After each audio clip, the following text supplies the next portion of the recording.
Relationships are hard.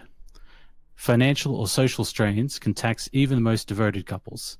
Coming home from the same occupation to the same dwelling day after day can compound this stress. If you or your partner are experiencing such difficulties, why not spend some dedicated time away from the hustle and bustle of the city? A week together in an authentic yurt on the windswept plains can help both you and your partner take stock of your finances or regain your dignity. Nothing helps cleanse the soul like the howling winds and thundering of hooves. Use the promo code ROLLERS to receive free transport by caravan to and from your yurt. Windswept Yurts, helping couples understand what is best in life.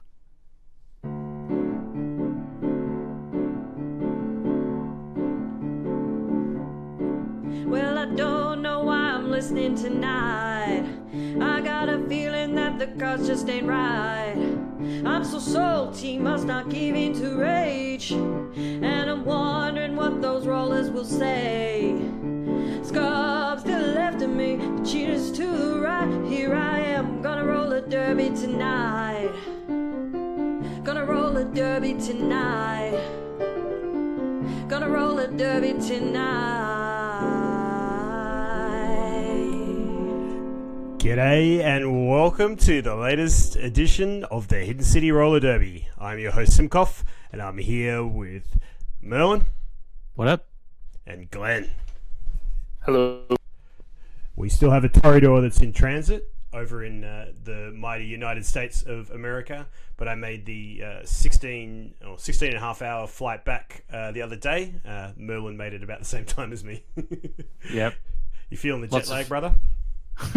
Yeah, lots of fun. I was lucky, actually. Usually I don't get to sleep on the planes, but this time, because it was like an overnight flight, I did manage to get a bit of sleep. Yeah, I struggled. It was an overnight flight for me. I think I flew roughly the same time as you, but it was tough, my flight. It was a full flight, and yeah, it's just no go. Well, you had a role-playing book to keep you company, so I guess it wasn't all bad, right? That's true. I had the latest L5R role-playing book, which I purchased from the Fantasy Flight Game Center. It was a very, very special book, that one. It's got fantastic artwork. It's laid out great. Very elegant system. Can't say enough good things about it. Glenn, mate. Can you role-play champion? Is like that part of the deal? Take the Eric Balhus school. Man, how are you feeling, Glenn? You happy to have all of your, well, at least 2/3 of your Australian brothers back in town? Yeah, it would be nice to play with you guys in real life again. I think it's like, you guys are having a bit of a whinge about jet lag and all these, and I'm just sitting there being like up at like 2 a.m. watching you guys play. I'm tired too, yo. I tell you what, it was really cool having you guys back in the homeland, checking out the games and giving us words of encouragement. Yeah, it was actually a lot of fun when we were watching the finals. And you were on chat with us, so it was almost like we were all there together. That was really cool. Oh yeah, just doing like play analysis and stuff. I think it's really good to just being able to engage at that level, and it's something FFG does well. Where like because of a stream, you can engage even if you're not. So it's good that you can be a part of it even if you're not there. It was a very long journey to get there. Both like not only the flights, multiple flights, but also the training and everything else that happened beforehand. So thought we might shed a little light, open the curtains up and over the kimono, as they say in the business world sometimes, and talk about how we actually achieved our mediocre results at Worlds. We started with quite a few training sessions. The rollers and a few others helped us out. We had big session or a few sessions at Merlin's, had a session at JK's where those guys made the gauntlet decks and we just ran our decks and got trashed over and over and over again, and occasionally won a couple of games. What was your experience, Merlin? I think when Bert and I left, we kind of went our own way, and then you were still here for another week before you left. Yeah, that's right. And I think by the time you guys left, I hadn't really decided on what deck I was going to play. So at a lot of those training sessions, I was playing a Phoenix Dragon Splash, kind of a standard sort of lineup. But after getting utterly thrashed by Jay and Glenn, I felt like it wasn't going to cut it. But I think that the practice and the lead up was actually a lot of fun, and I think when you look at like my whole world's experience, that's a huge part of it. Yeah, it was good. I definitely, when Bert and I stayed in this place in LA, like we would call it a duplex. I don't know what you would call it in the United States. This little house that was adjoining another one, and apart from enjoying all of the fantastic festivities in LA, we did a lot of training. We figured out our deck, which was the Phoenix Splash version of Scorpion, consumed by firefighters, which is predominantly to counter the very, very tough Dragon match, and to a lesser extent give another out for Crane, because we found Crane to be our hardest matchup. And what was good was we both individually trained with Glenn, who was playing Crane, and you just wrecked us hundreds of times, and eventually we started to come back and work out how to win the match. Unfortunately, that was the match that in my top 32 I faced a Crane, and that was how I went out. But it was a well-practiced matchup at least. Did you see us learning, or could you feel we were getting better, or did you just start playing gentler and let us have some wins to build up some confidence? Yeah, I definitely think it was more you guys started changing your lines of play, and I think the big thing was realizing that against Crane, that potentially playing passively can result in you getting a bit more blown out, because it allows the Crane player to assemble their own board while having to cancel for the 5 fires. I think it was really good just have that 2 weeks of just jamming a whole heap of games. At least for me, certainly made me fall in love with the game again. I thought the game was just fun to play now. I don't know, maybe that's what you guys have always experienced, but for me, for a little while, it felt like a bit of a and the gratification came more from winning than playing, but I think it's the opposite now. I definitely was in the doldrums for a little while, hence my very salty Fun 5R idea. But yeah, but I tell you, getting to experience the new roles as well, that's been, and we'll discuss this a little bit later, but the game was very, very healthy when we played on day 1A and 1B and the finals. And if you look at what made the finals, there was all sorts of crazy decks. It was like really varied field, and like 2 support ofs, like people playing support of Scorp, support of Phoenix, made it to like top 64. One of them may have made top 32, I'm not sure. But I think I thought the Lion player made top 16. Yeah, I think so. Yeah. Like that's insane. It's awesome. It's like, I think the meta is not as solved as everyone thought it was. Yeah. And that if you are confident and you've played your deck a whole heap of times, you can bring a deck that no one else is really expecting and do really well with it. Well, I mean, if we look at like Eric, I think that what was abundantly clear to me was not just about the meta in quotes, but also the skill gap in this game, and the role of incredible skill. And I think that when we saw Eric take on Kingsley in the top 4, it was Eric's playing Crane, and Kingsley is a well noted Dragon player who was up there as top Dragon last Worlds. That was a game where there was a slightly off choice for the Crane player, like Bauhus. I'm probably getting that pronunciation wrong, but Eric chose Miramoto's Fury as his splash, and seeing him like Crane. We talked about this before Worlds. Amongst the rollers, we may mention on the podcast that Crane's toughest matchup. Like, how do they beat Dragon? They felt really good against everyone else. Yeah. I thought that was a really good answer to that question. Was like, you just bow them. You got no skill if you bow them, right? What are they like? Yeah. Yeah. Fury was great. I think it shows that that card has a place in the meta still. And I think a lot of people said it's not as good anymore, and just kind of snowballed. But really, it still was very good. It just people felt like it didn't other particular picks. Yeah. I think it's just awesome.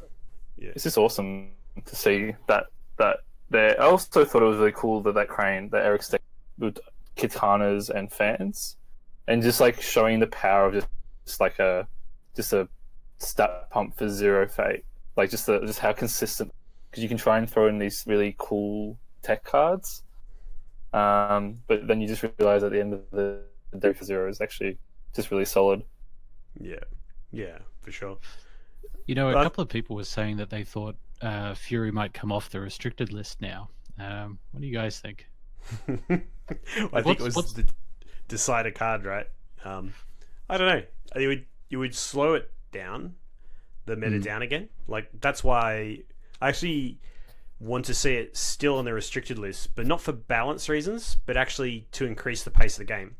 I think that when Miramura's Fury becomes unrestricted and you see it in a lot more decks, and it gives you very, very cheap defensive option, and so, you know, I think games tend to go on longer when you've got Fury in the environment.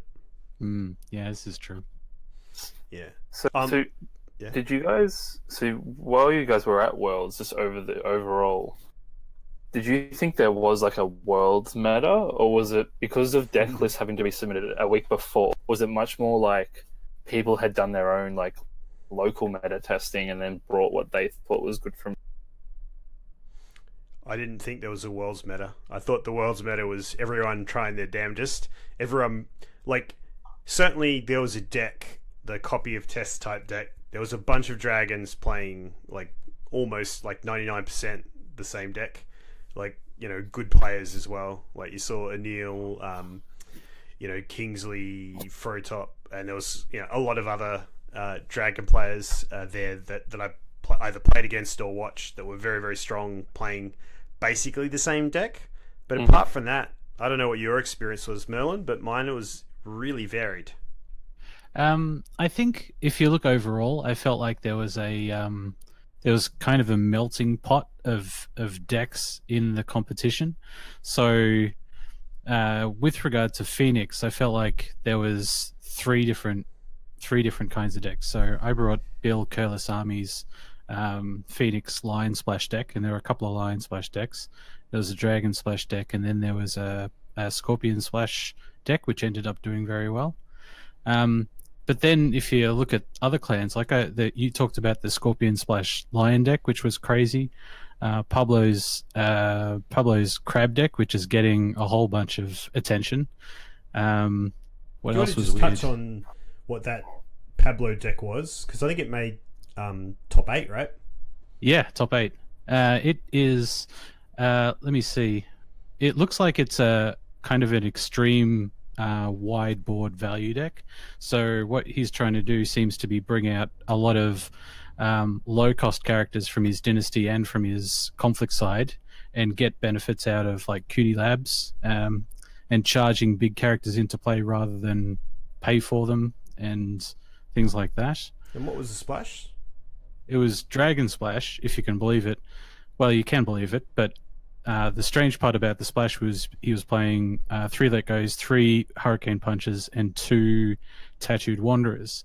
And if you go and have a look at the game that was on stream, pretty much the only characters he can play Hurricane Punches on were Keeper Initiates and the Tattooed Wanderers. So 5 cards in the whole deck. But manages to pull it off. Yeah, it's pretty good, pretty fun to watch. Keepers being able to recur as well, and the speed that you go through your Dynasty deck. It's just like, it's what I like. Sometimes people figure something out that seems non-intuitive, but they figure it out and they bring it to a big event and it does really well. And I like seeing that. As much as I like seeing the people who've perfected decks and, you know, are playing at the top deck at the top level of skill.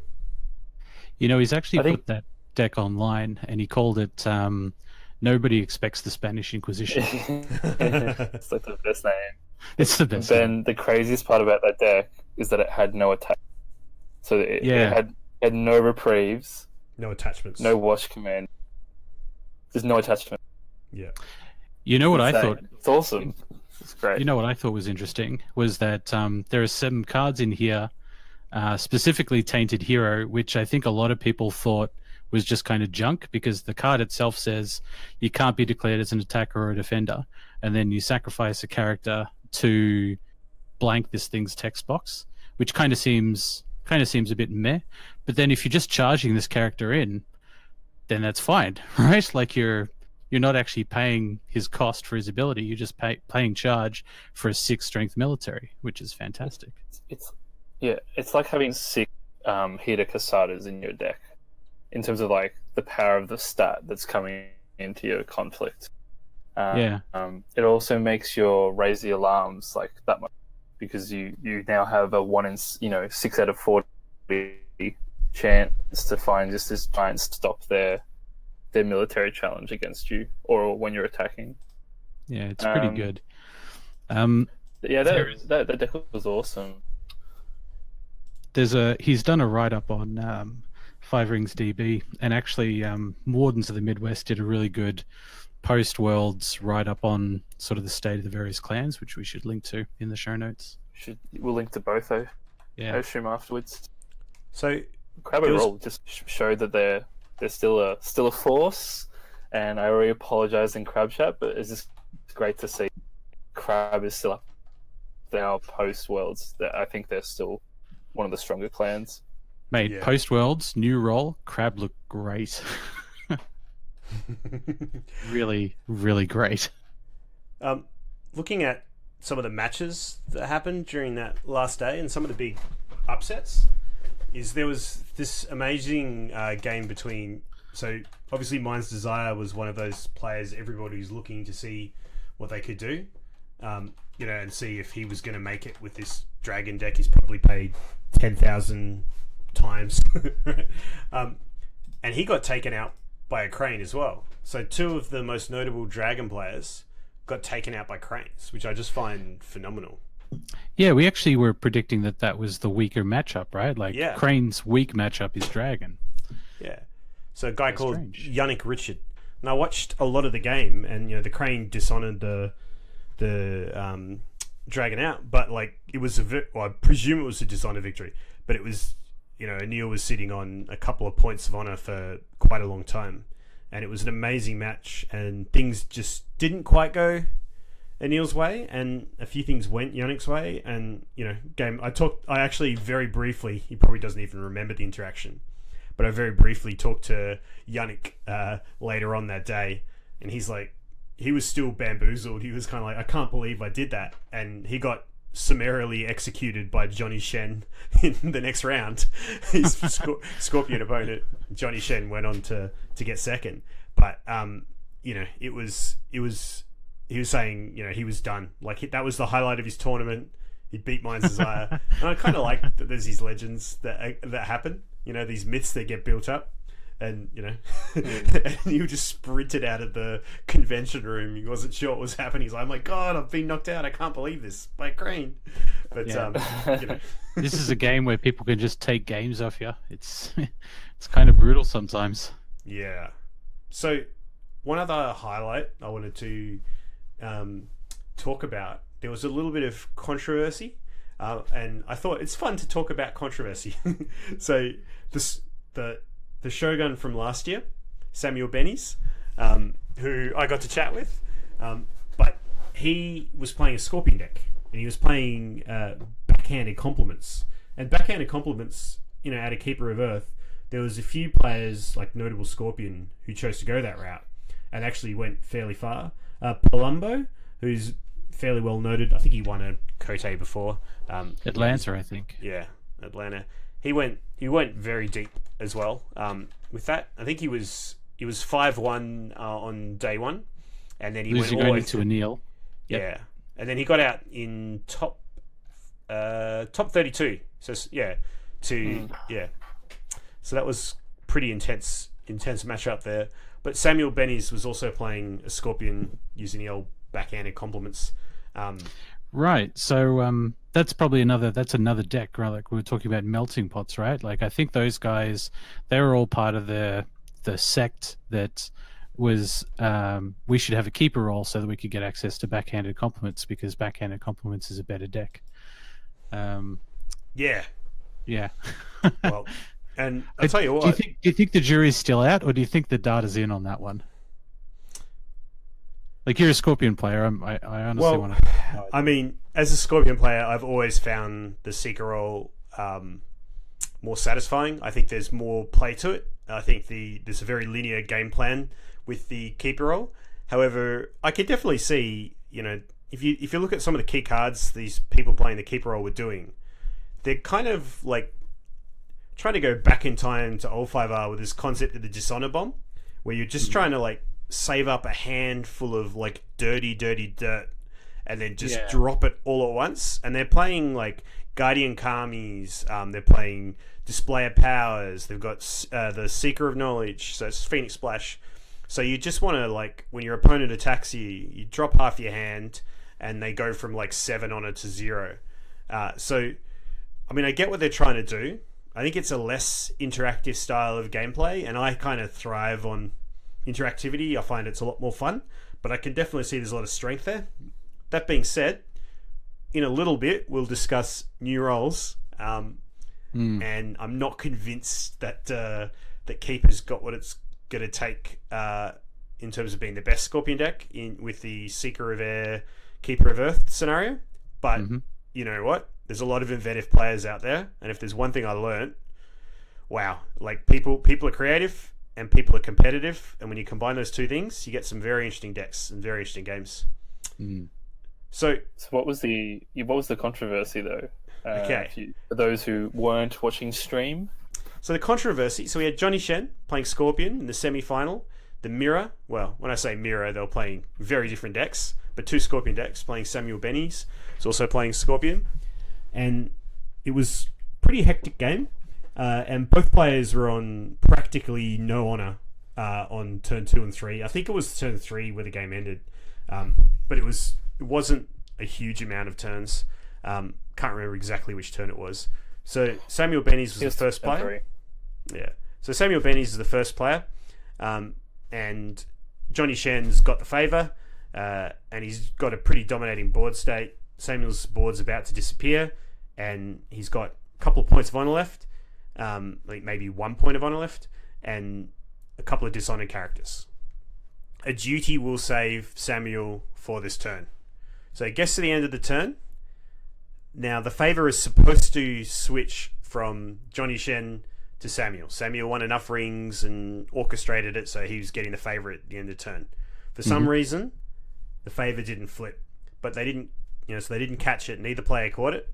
So Samuel plays his duty at the end of the turn to make sure that he doesn't die. There's a censure play by Johnny Shen, and then probably a couple of seconds later, Samuel took a second to go, all right, guess he's got it. Looked around, then shook Johnny Shen's hand, conceded, shook his hand, said good game, and then walked off. And then 1,000 miles an hour from behind the scenes, we see Kalimsha sprint to the judge, and then there's a few of us who kind of picked it up, but there's a spectator rule where spectators aren't allowed to they're not allowed to interact with the table or the game state. They can technically talk to judges, but so there's a few of us who kind of caught what's going on. The fact that this censure's been illegally played, but the concession's been made. So anyway, Samuel doesn't realise. He walks off. Eventually, Kalimsha comes up to him, has it, and then I think goes, "Hey Samuel, you're still alive, mate." Probably didn't say mate, but so they have a conversation. They raise it with the judge. The judge goes, well, game's over. It's going to stand. And Tyler says Tyler's there, and there was a conversation there, and he was. I don't know what he officially said. I won't. Let's not cause any extra drama here. But anyway, it got went to the booth. Production team got involved. Then some sort of escalated ruling happened. Wasn't super obvious how it got resolved. But what happened is the concession stood, and the game was like Johnny Shen's. So it's one of those tricky situations where essentially if you concede, even if there's mistakes have been made, the concession stood because they had packed the cards up. Well, they packed some of the cards up anyway, revealed hands. Yeah, I think it's kind of one of those situations where you've got like the video ref, the Yeah. third ref or whatever it is, and at the time that it was brought to light that everybody at the table missed the sequence of events and was notified of a misplay. Um, things have moved on, right? So there's actually no way to get the toothpaste back in the tube, as they say. So the only thing that you can do in those kinds of situations is make a ruling. You're either going to rule in favor of Johnny, or you're going to rule in favor of Samuel. And in either case, it's a bad thing to have happen, right? Nobody wins, no matter how you go about it.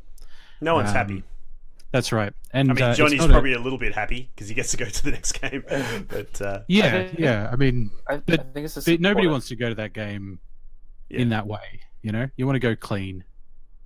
Yeah, but I think it's also important.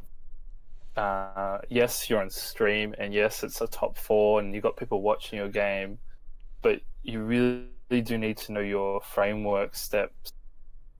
Like the entire game, they were both playing very methodically. And just I mean, you guys were there. I was watching on stream. They just rushed that last. Just the Judy came out. The Judy got shown from hand, and everything just kind of just quickly happened. And so rather than go, end of conflict phase. Prior to that, fate is decided. Now we're in the fate phase. Fate on rings, and then characters with no fate leave play. There was just a bit too much rushing, I think.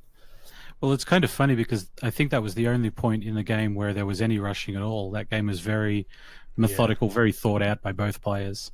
Yeah, but I think it was. So I think just from a competitive standpoint, it's just important to know, to sit down with the rules reference guide and just run yourself through how everything actually happens, over and over again.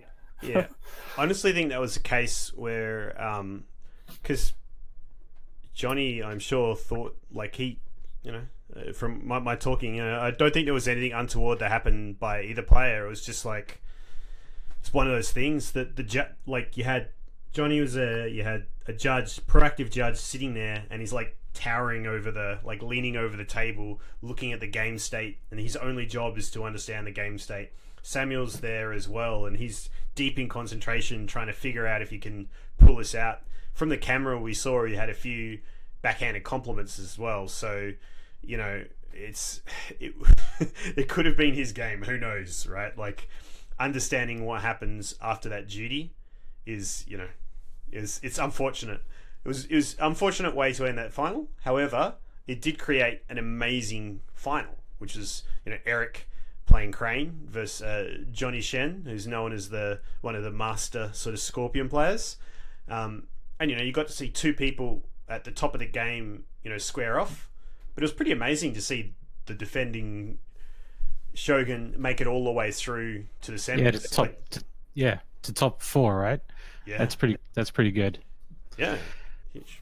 It's a long-standing FFG tradition. I think that the best of the best seem to come back year after year. There's a few notorious Netrunner players, and the lead designer of Star Wars Destiny, he won World Championships for different LCGs before they decided to hire him as a designer, because he kept winning all the finals. Well, there was a guy. It's a testament to Samuel's skill, right? Samuel's just a very incredible, and so he deserves to be there. Brad Eamon got top 16. Yeah, top 16 in L5R this year, but he was also playing the Joust AGOT. He got to the final. He made second in the World Champs. Came second. Yeah, came awesome. Second. Was amazing. That's next level shit. Yeah. But it was but there was incredible competition. I think one of the comments that Merlin one of the observations that Merlin, Toridori, and myself kind of looked at was more of our matches were against Hatamoto's than weren't. Oh yeah. How would you describe the field, Merlin? Day one A is where I played, and I think it was pretty brutal. I think they asked all the Hatamotos to stand up at the start so they could be recognized, and half the tables stood up. It was fucking hilarious. Yeah, it was a really tough field. I ended up facing 2 Hatamotos, and I beat one and was beaten by the other.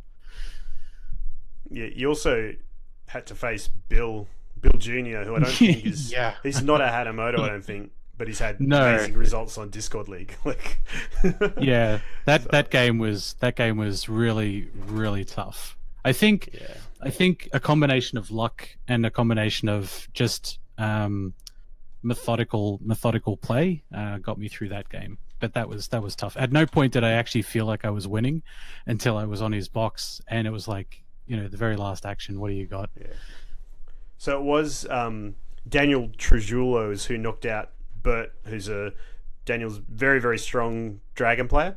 I managed to beat him in round 6 purely because I got my consume fires to come at the right time.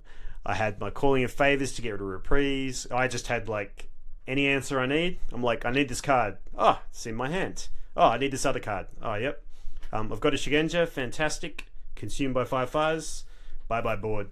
And it felt really good that match. Like, I drew 3 Fate Worse and Deaths, Like, sometimes games happen. And unfortunately, Bert is playing literally exactly the same deck as me. Like, we submitted the same decks. The cat's out of the bag at that point.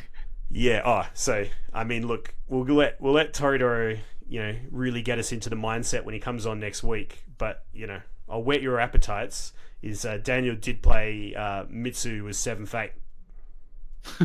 That's how that game started. Mitsu was 7 Fate. It was Toridoro did say that he's looking for a new card. He wants, if he got to do a designer card down the track, he's going to design Consume by 15 fires. And that's roughly the number of fires you need consumed to be competitive at the moment. So that would be unplayable out of Phoenix and only playable out of Scorpion, right? Infinitely playable out of Scorpion. Well, hey, can I just say something? There is a... I was going to say something that when Glenn and I were talking yesterday that I kind of came to the realization was that if you're playing against Scorpion, because Scorpion are so greedy with their fate, right? It seems like that's the only matchup where you can actually get a scenario where you, as the opposition to the Scorpion, can be in a situation where you're going to buy a big character with 7 or 8 fate. And the way it seems to happen is you just go, well, if you're not buying anybody first turn, then I won't buy anybody first turn, and then boom, we're on like 14 fate next turn. How about that? I tell you what, I mean? Yeah, I think the consume by 5 fires, Disco Inferno, that tactic is, I think it's still good, but I think like its day was day 2 of World Championships, and if ever one of us was going to make it with that deck, it was going to be that day. I think it's that card I'm sure will come back and forward. But I think that you need a Voltron meta where it's happening, and it needs to not be a super common card in the meta. I was very happy with that deck, but wasn't our deck. We might get into it later, but there is an answer to that 7 fated Mitsu coming out of Lion Clan coming up. Maybe Bert can rejoin the Lion Clan and play 5 fires out of that. Yeah. Yeah. Right. So I mean, it sounds like you guys just had the best time over there. And you're meeting new people and stuff. Was there anything other than like jamming the game found like to be a particular highlight? Joe Senser's baby. It's clearly where everything's happening when L5R is not being played. Yeah. So Joe Sensor, that's not a. I thought Joe Sensor. I thought it was like a electronics warehouse or something, but it's a pub. And Joe Sensor is apparently a famous footballer, like a NFL American gridiron type game in the area, and there's a pub named after him, and so that was where it was quite close to the hotel, to the game center, so that's where we all went, and that was an American bar, and cornholing was rife. Did you get involved in the cornholing? No, and when I was watching it, cornholing is not at all what I expected it to be. I thought it'd be a lot more X-rated, but it's just like throwing a. Yeah, I thought there would be food involved. I didn't see any corn. No, there was no corn. Yeah. So, Handsome Dan from Louisiana, he showed Todori how to play, and they had some epic games of cornholing. So you asked about like other highlights. So Yeah. for me, the highlights are, yes, definitely jamming games, but also getting together with all of these people that I really only get a chance to see like once a year, right? Once or twice a year. All the people that you know and get to become friends with online. Yeah, you meet them in person, and it just kind of deepens all of those relationships. It's really good. Yeah, I found the community was amazing. We had some pretty hammy, like 1950 style bowling shirts made up with our Hidden City Roller jersey logo and names printed on them, embroidered on them. So throughout the convention, I had a lot of, oh, are you the husband of the person who does the theme song for the Hidden City Yeah. Rollers? Yeah, it was really, really cool. And it was, I felt like there's obviously somebody listening to our podcasts. Because I know. I was absolutely floored by the number of people that apparently listen to our podcast. So to all of those people, hi. Yeah. Thanks for coming and saying hi. It was really cool. Yeah. And just forgetting about the podcast hoopla, in general, the L5R community was amazingly welcoming to us Aussies. And, I'm sure there was probably many of the other internationals had the same experience. And everybody there was so friendly, took us under their wing, took time, got to hang out a lot with the Portland crew. There's Isomalt and Mozzie, and there was a few others there too. And man, it's like a really fun weekend. Can't recommend enough to anybody. If you can get out there, it's a huge experience. And there's lots of side events that go on. So like, you know what? If you get knocked out on day 1A or, day one, doesn't matter. There's so much stuff to do, like so many side events, and just everybody's amazing. I just had such a great time and flabbergasted. I've been in a number of different gaming communities in my life, and this was definitely, I think it's my favorite. It's got to be my favorite, right? We've got a man. podcast. I've not. I haven't developed friendships via any other like social group as deeply as I have with L5R. Right, like the people in L5R are just great for some reason. Don't know why. Yeah. So earlier. Yeah. I was just saying, like, so given all that, and you're at Worlds, and the end of Worlds comes, and you're sitting there, and they're going to announce the new roles. What was going through you guys' minds when a guy with 2 microphones is on stand, speaking to 2 microphones the entire time? I was just what was your thoughts? I was like, I paid $10 for this like new season 3 wooden Seeker of Air roll. Come on, Johnny, Seeker of Air. Come on, Johnny, Seeker of Air. See, I did the same thing with Seeker of Void, but guess what? Didn't work out. Oh no! Yeah. So I've got a Seeker of Void. So, like, you guys want one? So I think who went first? It was so Crane Eric obviously went did first. the Brogun crab players are calling him. Did Brogun. the legendary thing of not taking Seeker of Void. Because if Crane took Seeker of Void, there's a very real chance Crab was going to sit on Keeper of Water.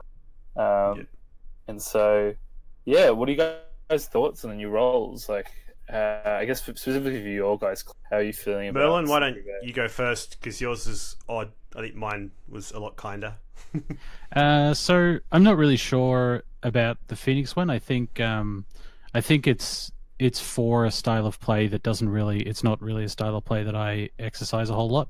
So I think my decks will probably focus on the Seeker of Air for a while, and I guess we'll just see. I think that Crane were a huge winner out of the role choice, and Crab were a huge winner out of the role choice, is what I'll say about other clans. I'll discuss Scorpion, and then we'll let Glenn, who's chomping at the bit to talk about the crab. So for Scorpion, we got a role that says we can throw people off bridges. Like, Noble Sacrifice is the realest of real cards. Like, Scorpion are just going to murder people now. It's fucked. I mean, I've tried a few different. Crane is what I've been practicing with, splashing with. And having Soul Beyond Reproach is absurd in Scorpion. Knob sacks. So, I've tried different ratios, I mean, the greedy ratio is 3 knob sacks to SBRs, so beyond reproach. But I think at the end of the day, the balanced version is 2 SBR, 2 knob sack, and 2 Stewies, Stewie Law. And yeah, you just get to throw people off bridges. It's absolutely amazing. I've even tried out I think it's called Mantis Tekken Ninja. It's some card I didn't know it existed. Mantis Oh, Tekken Ninja, that's water roll locked. No, he's talking about the Seafarer. Ben's Seafarer. Ben's just not good with card names. Glenn, you're in the two jank. cost, What does that card do? 2/1. Yeah. It's a 2-cost 2/1. It's a Bushi Mantis clan, air roll only. Reaction: after this character wins a conflict, you lose an honor, but you gain a fate. So it's good for the City of the Open Hand box. I thought it was 3 fate. No, it's 2. No. It's 2. And it's a conflict character. That's a big thing. So that's an interesting card, Ben. I didn't consider that card, but that actually might really be good out of Scorpion. I'm experimenting with it. The jury's still out. I'm not convinced yet, but I tell you what, it paid for itself. I got a free follower after 2 turns, so it's pretty good. But yeah, like I think throwing people off bridges, and if people don't get their reference, just look at the artwork on Noble Sacrifice. People getting thrown off a bridge. That's what it's all about. So we're the Bridge Clan now. All right, how about Crab? Wait, before Crab, what do we think of Dragon and Lion and Unicorn? So Dragon got. I think Dragon are fine. City for Void. Yeah, I don't know if they've actually moved up or down in position though, right? Oh, I think they're no longer god tier. I think they're still very, very strong, but I don't think they're the invincibles they once were.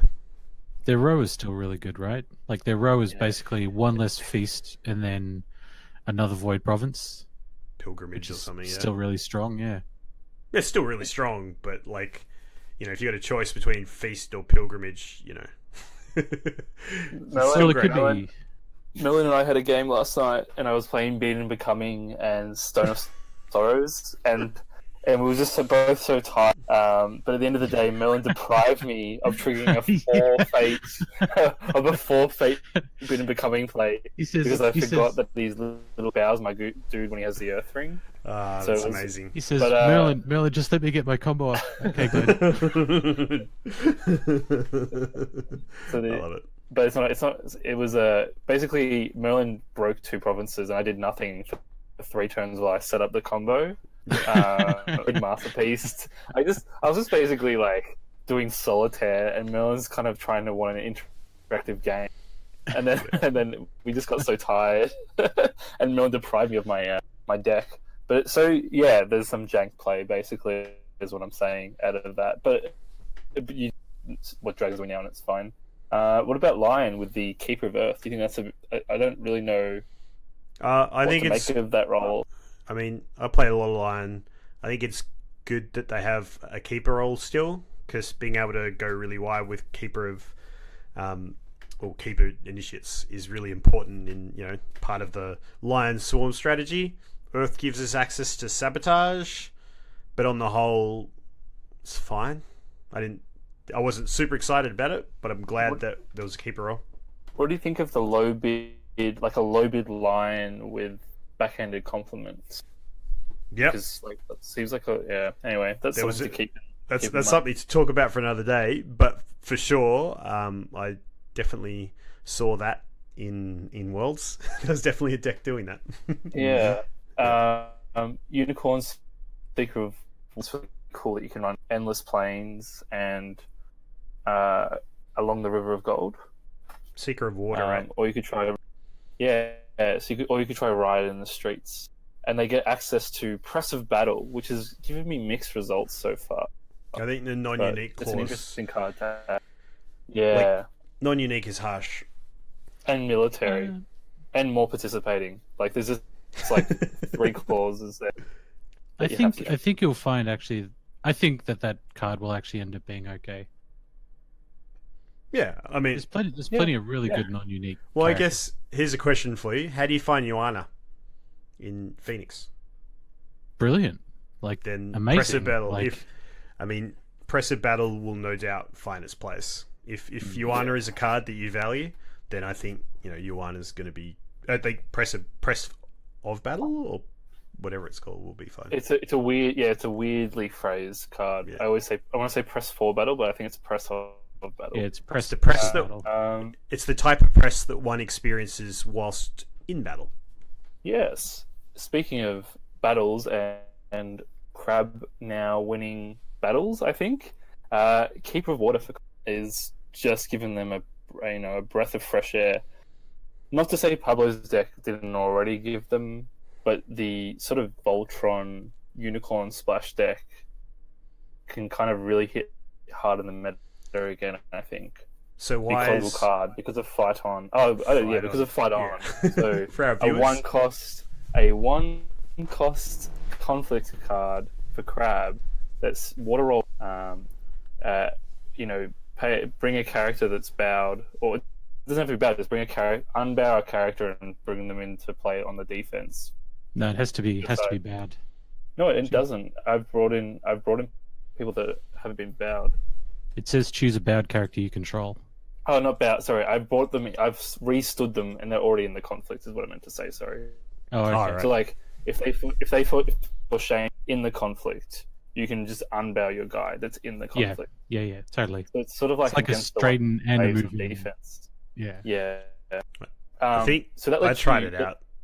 Yeah. good. How'd you find it, Ben? You kind of dabbled in it a bit. I dabbled in it, and I'm a scrub Crab player. They're probably my least played clan, and I just made a generic Unicorn Splash deck that it's been played 10,000 times, but I found 3 slots for this Fight On card, and it turns out when you've got a Watch Commander and couple of spyglasses on a Borderlands Defender, and then you bring out a Shrewd Yasuki and you give him a similar setup, it's just gross. It's just really gross. Like, you're drawing cards like no tomorrow, you're bidding one, the opponent can't play anything without losing honor, and you're attacking and taking provinces. Like, you're just punishing the opponent for moving. Like, it's in a way, it's how I wish Scorpion would play. Just like punishing the opponent for moving.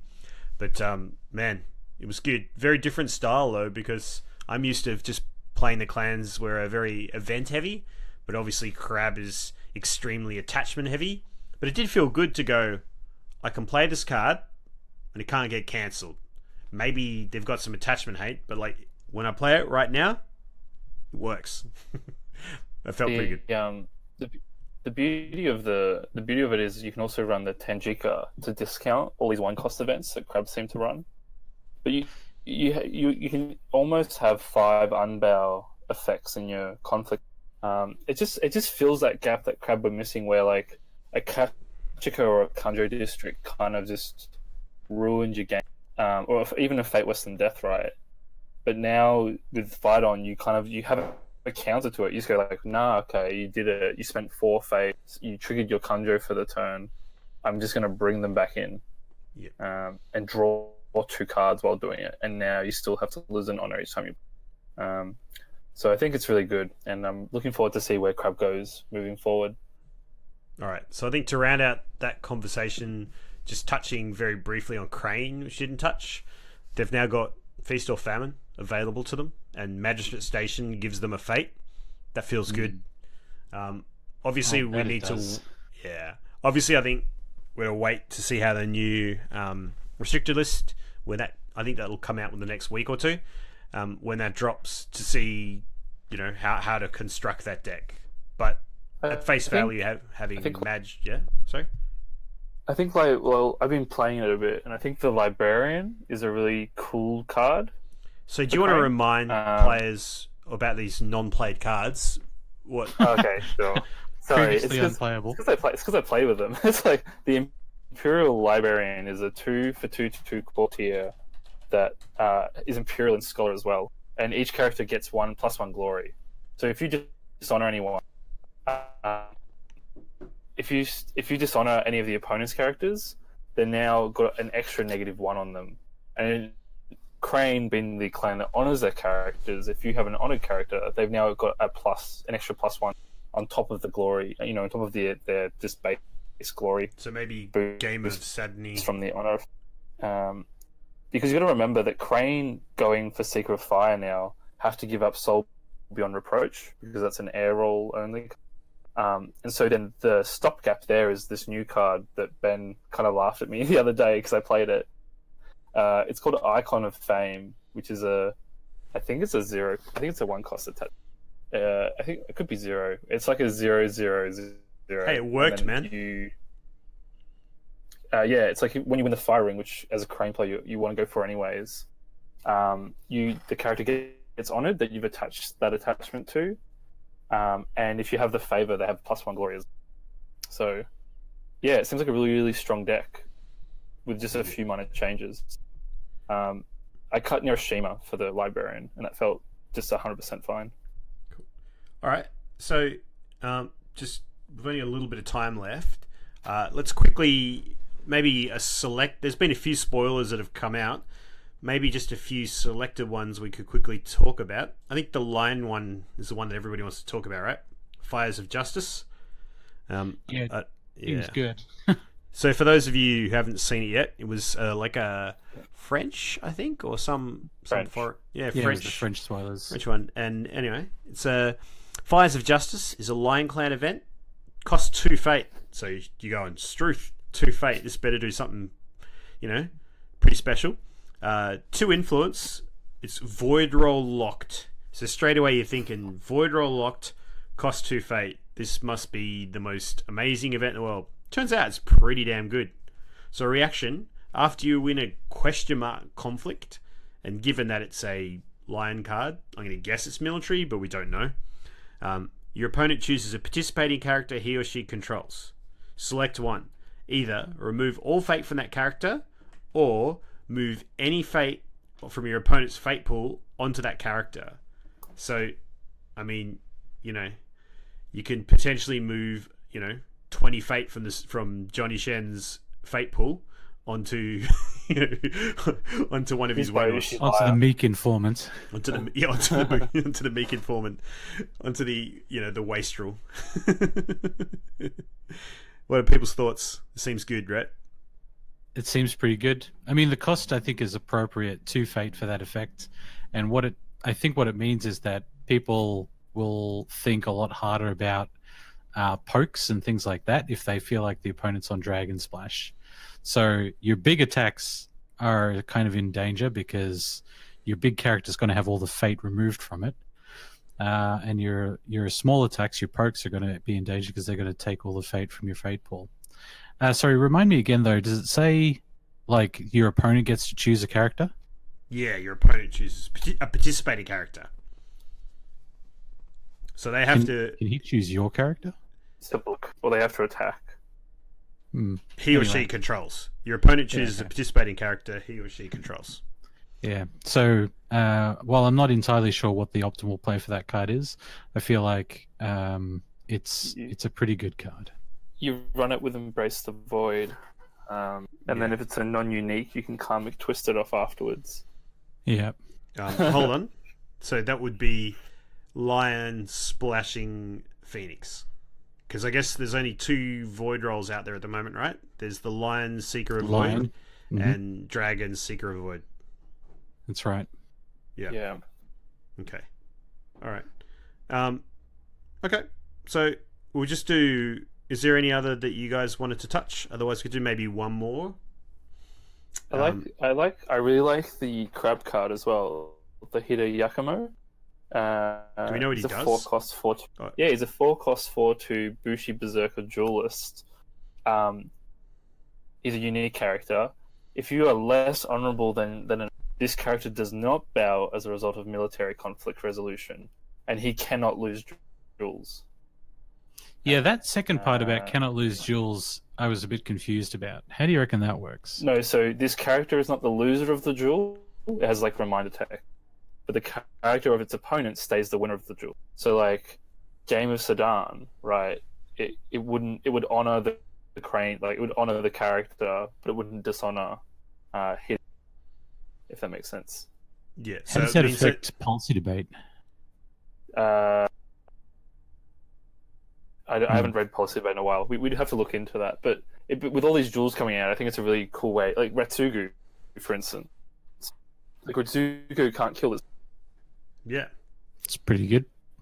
And he doesn't bow, so like it's just like more of this berserker. Like berserker theme's getting there in crap. It's like Dude, just that he's a duelist. You could play like crab test of skill. What are you doing, Glenn? I'm doing your job for you. Yeah. No, you can't. You can't do the job for me. Aha. You can't do this. I've got policy debate up here. I've got policy debate up here. It says, Oh, yeah? so the controller of the losing character reveals his or her hand. That player's opponent chooses and discards one card from it. Yeah. Well, there's no losing. He's not a losing character. Yeah. So there's So then it doesn't. So he's immune to policy debates. immune to policy debate. Hot dog. There you go. All right. Cool. Yeah. So All right. there's some exciting new cards coming out. I'm really looking forward to this Child the Empire. Oh yeah. set. Oh yeah. Yeah. I tell you what, I think there's a lot of excitement about the game at the moment. I think that's really good to see. Yeah. So I think that last thing we can really touch on is just around.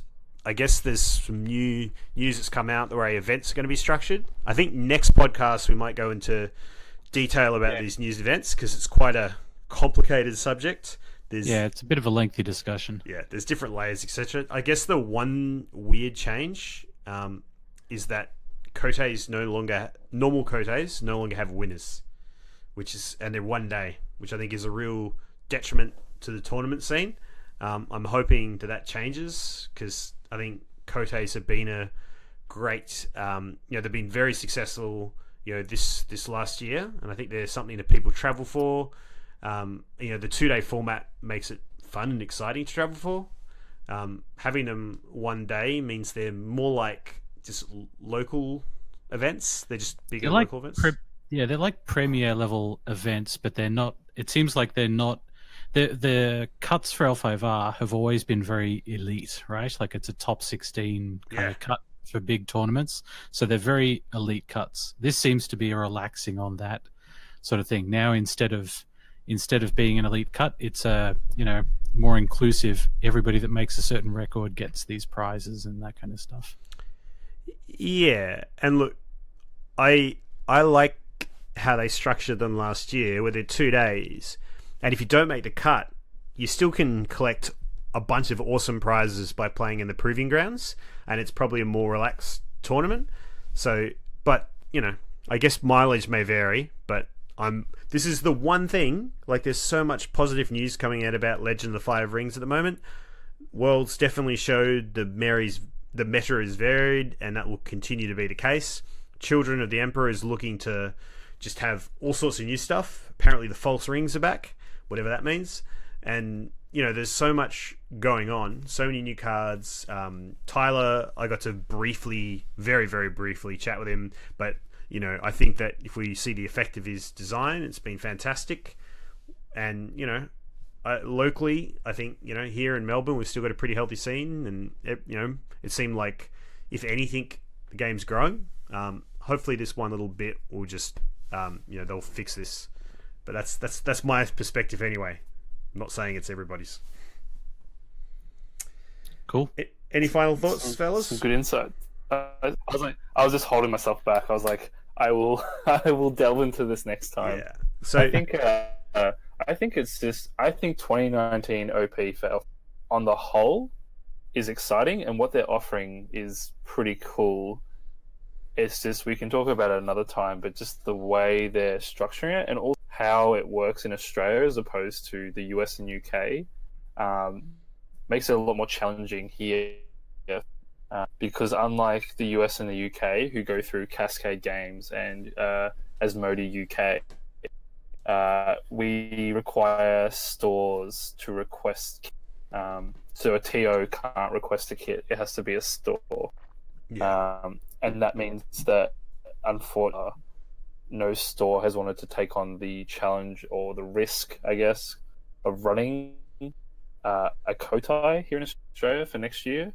But we're hoping that will change next week or so as we behind the scenes desperately try to convince. Is that just The Melbourne higher or nationally? So far, no store in Australia has requested a kotai. So Well, we're trying to work on that. Yeah. Be positive. This podcast is a positive podcast, not a negative one. So we are. No, but I mean, we're use working on positivity. that. Sorry to break the news. Yeah. I thought you knew Merlin, but yeah, so we're behind the scenes. Look, Right. there is heaps going on, and we try to keep our episodes tightish so you're not listening to us babble for so long.